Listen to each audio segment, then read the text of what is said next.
तर नाशिकच्या मनसे मवियाच्या पत्रकार परिषदेवरून काँग्रेसचे प्रवक्ते सचिन सावंत यांनी एबीपी माझाला काय प्रतिक्रिया दिली आहे पाहूया। काँग्रेस पक्षानं मनसेबरोबर जाण्याचा कोणताही निर्णय घेतलेला नाही। स्थानिक कार्यकर्त्यांच्या संदर्भामध्ये त्यांना तिथे विचारणा करण्यात आली होती तिथल्या स्थानिक पक्षाच्या लोकांनी, आणि त्यावेळेला त्यांनीही तशाच पद्धतीनं त्यांना सांगितलेलं आहे की याच्या संदर्भातला निर्णय हा प्रदेश काँग्रेस घेत असतो। तेवढा त्यांना या संदर्भामध्ये तिथले जिल्हाध्यक्षही त्या बैठकीला नव्हते, जिल्हाध्यक्ष बाहेर आहेत, आणि त्यामुळे या गोष्टीला काही अर्थ नाही। काँग्रेसनं अशा पद्धतीचा निर्णय घेतलेला नाही, ही खरी परिस्थिती आहे।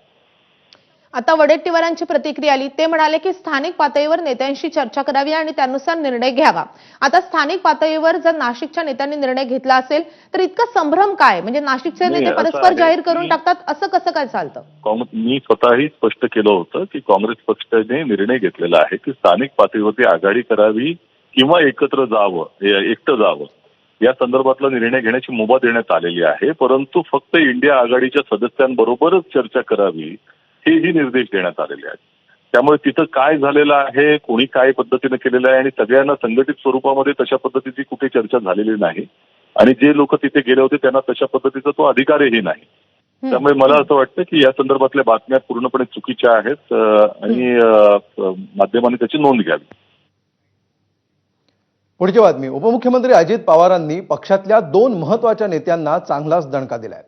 नव्या प्रवक्त्यांची यादी समोर आली आहे आणि या यादीमध्ये अजित पवारांनी रुपाली पाटील ठोंबरे आणि आमदार अमोल मिटकरी यांना वगळलंय। वारंवार पक्षविरोधी विधानं केल्यामुळे ठोंबरेंना डच्चू दिल्याचं बोललं जात आहे, तर भाजपावर आगपाखड करणाऱ्या मिटकरींना अजितदादांनी पदावरून पायउतार केल्याची चर्चा आहे। महिला आयोगाच्या अध्यक्ष रुपाली चाकणकरांविरोधात रुपाली पाटलांनी रान पेटवलं होतं। असं असताना शनिवारी रुपाली पाटलांनी अजित पवारांची भेट घेऊन स्पष्टीकरण देखील दिलं, मात्र अजित पवारांनी ठोंबरेंचं डिमोशन केलंय। तर मारहाण प्रकरणामध्ये वादात सापडलेल्या सूरज चव्हाणांना प्रवक्तेपद दिलंय। मारहाण प्रकरणानंतर चव्हाणांचं पद काढण्यात आलं होतं। आता पुन्हा एकदा प्रदेश प्रवक्त्यांच्या यादीमध्ये त्यांना संधी मिळाली आहे।